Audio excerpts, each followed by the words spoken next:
We'll start wide, give me some different looks, calm, connected to the moment, and then I'm gonna punch in. You're doing great, you look great.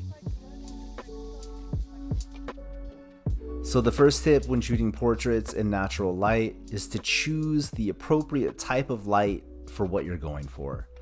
Now this may sound odd because when we talk about natural light, we're referring to the sun, and we don't have any direct control over that. But what we do have control over is when we choose to go outside and shoot.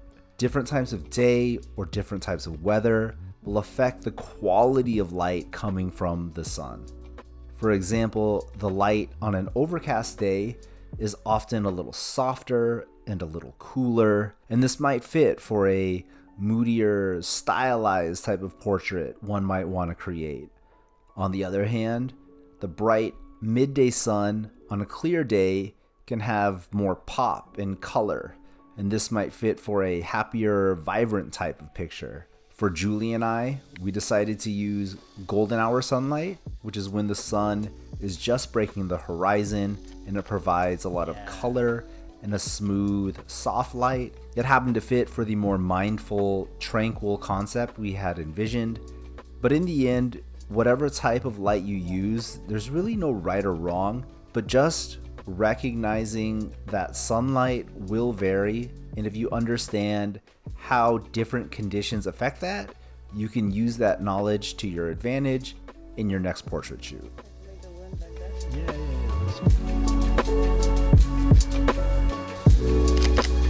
Let's try something where it's like Okay, the second tip is to be mindful of the direction of your sunlight. Now, regardless of the conditions previously discussed in tip number 1, the sun will always be coming from one direction. And depending on where you place your model in relationship to the sun, it will affect how the overall frame is lit. For example, right now, the sun is behind Julie, lighting her back, and this is called backlighting.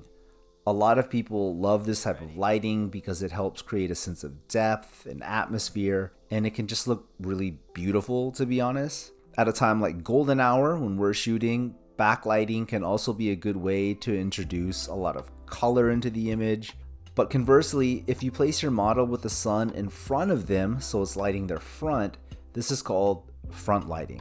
Doing this flattens out the image more and possibly even makes it a little more dull. But I think one thing I would say is if you use front lighting just by moving your model off to varying angles and not having the sun directly in front of them, it will create different types of lighting with more depth and visual intrigue than just something directly flat on. You just have to play around with it and shift those angles, and ultimately you'll see what works for you. And finally, the last tip when taking portraits using natural light is to use different shot sizes. An easy way to think of this is to get a wide shot, a medium shot, and a close-up shot. A wide shot includes the whole body from head to toe in frame, a medium shot is about from the waist up, and a close-up would be from shoulders or neck up. This most importantly will just offer you, your client, or your model more variety in the selection process and make things a little less repetitive. And going along with the theme of light we've been discussing, you'll begin to see how different shot sizes of the same scene can affect how your model is lit in the frame.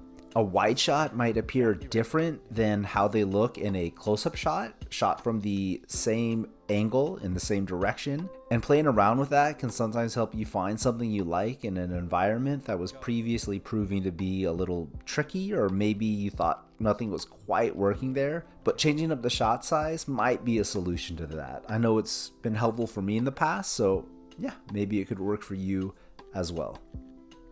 Okay, that's gonna do it for today's video. I hope you found these tips to be helpful and hopefully you can use them in your next portrait shoot. I want to thank everyone for watching, and I will catch you in the next one.